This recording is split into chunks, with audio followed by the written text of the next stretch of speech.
जय जय श्री सीताराम भक्तों, स्वागत है आपका हमारा YouTube चैनल ब्रह्मेश्वर महादेव ज्ञान दर्पण में।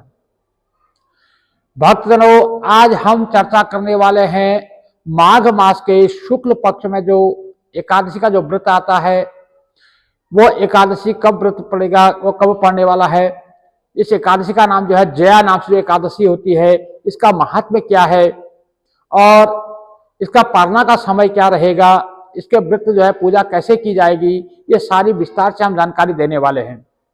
भक्तजनों, यदि आप हमारे इस चैनल पर नए हैं, अभी तक आपने हमारे चैनल को सब्सक्राइब नहीं किया तो सब्सक्राइब कर लीजिएगा। वीडियो आपको अच्छी लगे तो लाइक कीजिए, ज्यादा से ज्यादा लोगों तक शेयर कीजिएगा। भक्तजनों, वीडियो देखने से पहले एक बार कमेंट बॉक्स में जो है जय श्री सीताराम जरूर लिखिएगा।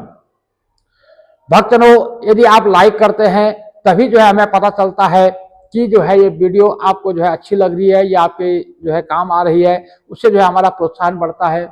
इसलिए जो है वीडियो को जो है अगर थोड़ी सी भी अगर आपको अच्छी लगती है तो इसको लाइक जरूर कीजिएगा। भक्तजनों, ये जो जया एकादशी जो है, ये माघ मास के शुक्ल पक्ष में जो एकादशी आती है, ये इस बार जो है 2025 में 8 फरवरी 2025 को जो है ये जया एकादशी का व्रत रहेगा।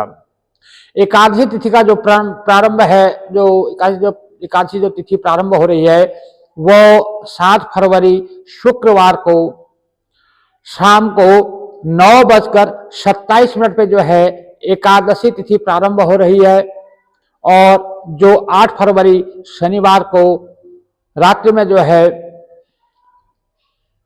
8:16 तक जो है एकादशी तिथि रहने वाली है। इसलिए जो है ये जो एकादशी का जो व्रत है वो 8 फरवरी शनिवार के दिन ही किया जाएगा। भक्तों, जो ये जया एकादशी का जो पर्व है, जो तिथि है, ये भगवान श्री हरि भगवान विष्णु को जो है सबसे अति प्रिय होती है। जो मनुष्य जो है अनजाने में भी कभी उससे जो है भूलवश में एकादशी का जो व्रत हो जाता है, तो भगवान जो है उससे इतने प्रसन्न होते हैं कि उसका जो है उद्धार होना निश्चित हो जाता है। जिस प्रकार से कोई जो है भगवान सूर्यदेव से ये कहे कि सूर्यदेव आप आकर के कहीं अंधकार दिखा दो, आप आकर के कहीं अंधकार कर दो। ऐसा कभी हो नहीं सकता कि जहां सूर्यदेव आ जाएंगे वहां अंधकार हो जाए, ऐसा कभी संभव नहीं होता। उसी प्रकार से जिस किसी ने जो है एकादशी का व्रत कर लिया और उसका जो नियम कर लिए, तो समझो उसके जो है उसका उद्धार निश्चित है, इसमें कोई संशय नहीं है। क्योंकि भगवान विष्णु को जो है एकादशी तिथि जो है सबसे प्रिय है।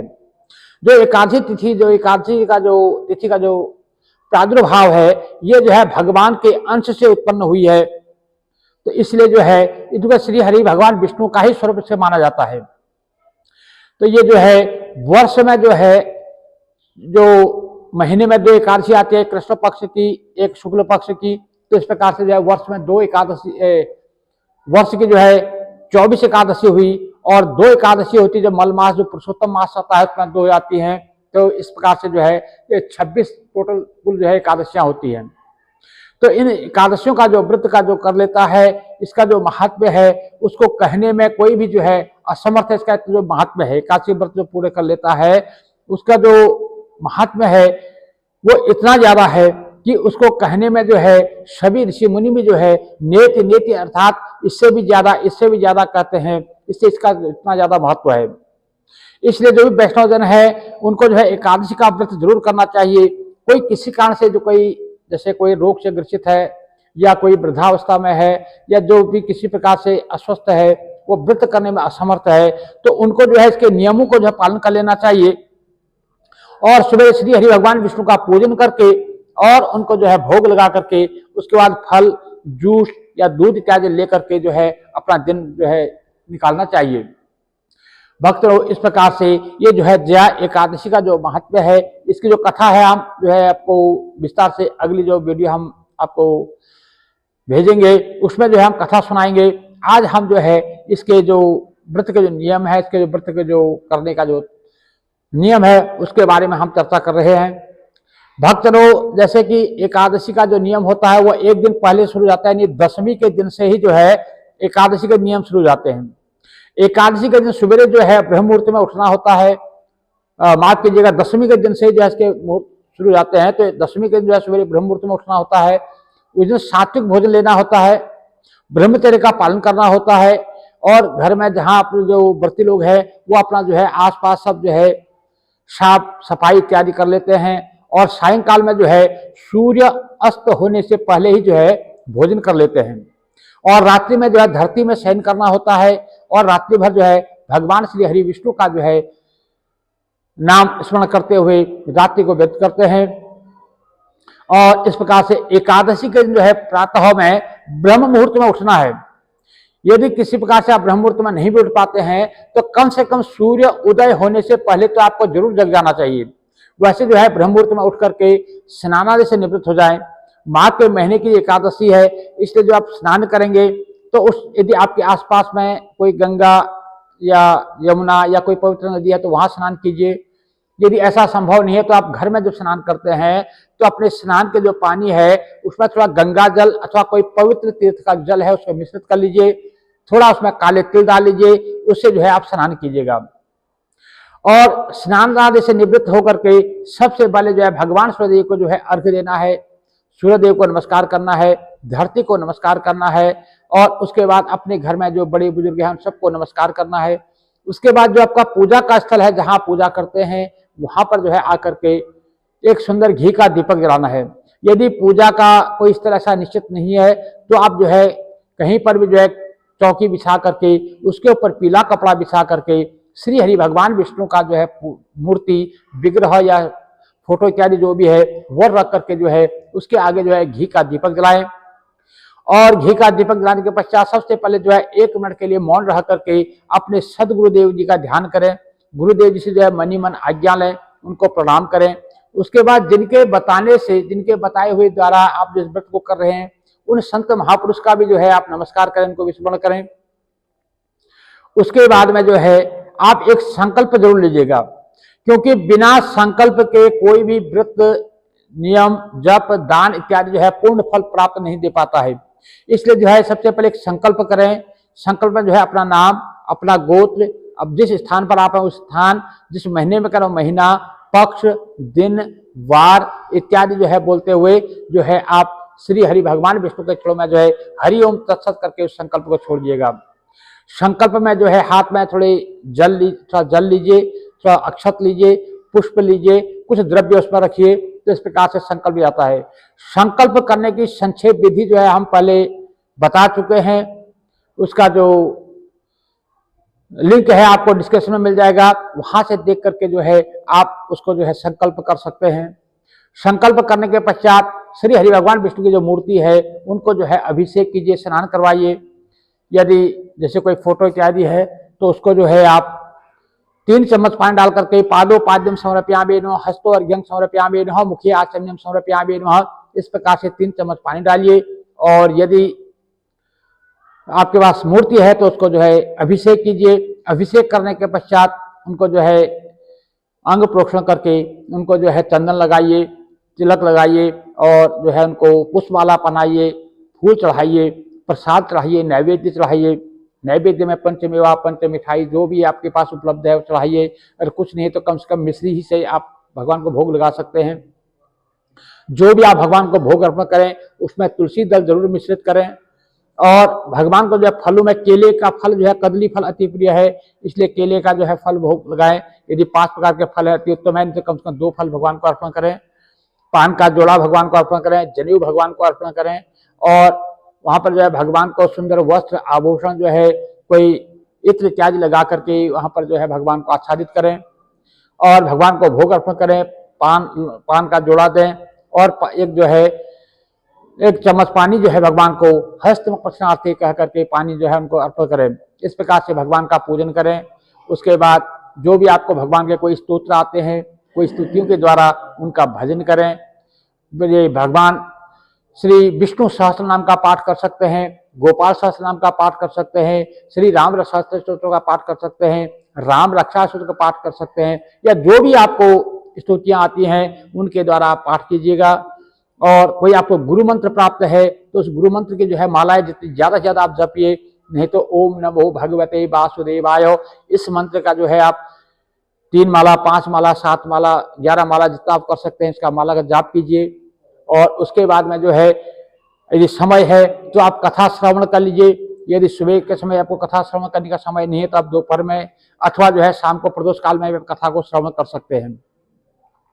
इस प्रकार से भगवान को उसके बाद कथा श्रवण करने के पश्चात भगवान आरती करें।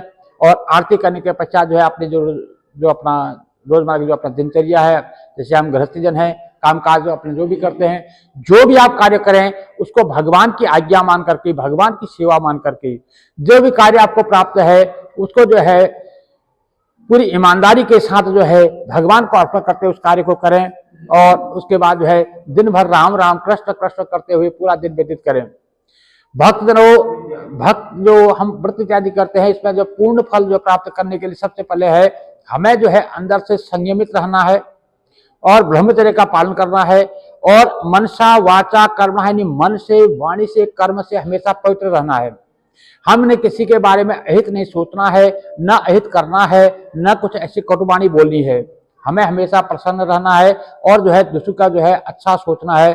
किसी की निंदा नहीं करनी, किसी की चुगली नहीं करनी, झूठ नहीं बोलना, किसी प्रकार का कोई पापाचार नहीं करना। कोई दुराचारी हो, कोई दुष्ट जन हो, कोई जो कामातुर हो, कोई झूठा व्यक्ति हो, उससे संभाषण न करें, उससे बात ना करें, उससे दूरी बना करके रखें। यदि किसी कारण से जो है ऐसे कोई सी दुराचारी से आपका जो है बातचीत होती है, उसके बाद हरिओम तत्सत करके अपने आप को पवित्र कर लीजिएगा। इस प्रकार से जो है इस एकादशी का जो व्रत है इस दिन जो है पूरा संयम रहिए। सायंकाल में जो है फिर भगवान को भोग लगा कर आरती कीजिए। रात्रि में जो है आप ज्यादा से ज्यादा स्तुति द्वारा भगवान का पूजन कीजिए, भजन कीजिए। जितना भी आप कुछ नहीं है तो राम राम कृष्ण कृष्ण तो आप जप सकते हैं। जितने ज्यादा आप जप सकते हैं उतना ही जो है इस कलयुग केवल नाम आधारा, सुमिर सुमिर नर उतर ही पारा। इस कलयुग में केवल नाम ही एकमात्र आधार है। इसलिए जितना ज्यादा आप जो है राम नाम उच्चारण करेंगे, कृष्ण नाम उच्चारण करेंगे, उतना ही जो है आपको उसका लाभ प्राप्त होगा। इस प्रकार से वैसे एकादशी के दिन जो है रात्रि में जागरण का जो है बहुत विशेष महत्व है। जागरण कर सकते हैं तो अति उत्तम है। यदि किसी कारणवश आप जागरण नहीं कर पाते हैं तो जो है आपको जितनी देर तक आप जगते हैं उतनी देर भगवान की स्तुति करनी चाहिए, भगवान का भजन करना चाहिए। एकादशी के दिन खास कर ध्यान रखना है कि इस दिन वैसे मौन रहना चाहिए। और यदि बोलते हैं तो बहुत संयमित बोले, बहुत कम बोले, जितने से आपका काम निकलता हो उतना ही बोले। ज्यादा फालतू इधर उधर परपंच की बातें ना करें, किसी की निंदा चुगली से बचें, सावधानी बरतें। किसी के बारे में ना तो पापाचार करें, न पापाचार को देखें, न पापाचार को सुने। भक्तजनों अपने आसपास अपने घर में भगवान का जो है सात्विक माहौल बनाकर रखें, भगवान का भजन करें और अपने आसपास जो है प्रेम पूर्ण वातावरण बना के रखें। इस प्रकार करने से जो है श्री हरि भगवान की जो है कृपा आपको पूर्ण रूप से प्राप्त होती है। भक्तजनों इस प्रकार से जो है जो जया एकादशी का जो व्रत है इसको कीजिएगा। उसके बाद अगले दिन जो है यानी 9 फरवरी रविवार के दिन जो है सवेरे द्वादशी तिथि में जो है पारना होगा। क्योंकि द्वादशी तिथि जो है पहले 8 तारीख को ही जो है रात्रि में ये 8:16 से जो है द्वादशी तिथि प्रारंभ हो जा रही है। तो इसलिए जो है अगले दिन सवेरे जो है यानी 9 तारीख को सवेरे 7:14 से लेकर के 9:25 तक जो है आप जो है भगवान को जो इसका व्रत का पालना कर सकते हैं और इसका जो पूजन जो करते हैं व्रत को खोल सकते हैं। व्रत के पालना का जैसे इसका नियम वही होता है, भगवान को खिचड़ी का भोग लगा करके उसी से जो है व्रत को खोला जाता है। अथवा चावल का दाना जो है मुंह में डाल करके या तुलसी का पत्ता मुंह में रख करके आपको इस व्रत को खोलना है। चलामृत लेकर के व्रत को खोलना है। यदि किसी प्रकार का कोई दूसरा व्रत आपका होता है तो उस दिन जो है आपको अन्न ग्रहण नहीं करना है, सिर्फ तुलसी दल अथवा जो है चलामृत से ही इस व्रत का पालना कीजिएगा। भक्तजनों इस प्रकार से जो ये जया एकादशी का जो व्रत है ये जो है आपके लिए जो है काफी मंगलकारी साबित होगा। भगवान जो है आपको अपना पूर्ण आशीर्वाद प्राप्त करें। जो भी भक्तजन जो उसका व्रत करते हैं उनको जो भगवान का पूर्ण आशीर्वाद प्राप्त हो। भक्तजनों, यदि आप हमारे इस चैनल पर नए हैं, अभी तक आपने हमारे इस चैनल को सब्सक्राइब कर लीजिएगा। वीडियो आपको अच्छी लगे तो इसको लाइक कीजिए, ज्यादा से ज्यादा लोगों तक शेयर कीजिएगा। जो भक्तजन यदि ब्राह्मण भोजन के निमित्त अथवा श्री हमारे ब्रह्मेश्वर महादेव मंदिर में पूजा पाठ के निमित्त कोई दान राशि देना चाहते हैं तो हमारे डिस्क्रिप्शन में जो है पेटीएम का लिंक दिया रहता है, उसके द्वारा पेटीएम कर सकते हैं। जो भी दानी सज्जन अपने तरफ से दान राशि भेजना चाहते हैं, भगवान भोलेनाथ जो है उनका भंडार भरेंगे और भगवान की जो है कृपा आपको पूर्ण रूप से प्राप्त होगी। और इस प्रकार से भक्तजनों, यदि वीडियो आपको अच्छी लगे तो इसको लाइक कीजिए, कमेंट में जय श्री सीताराम जरूर लिखिएगा। जय जय श्री सीताराम भक्तों।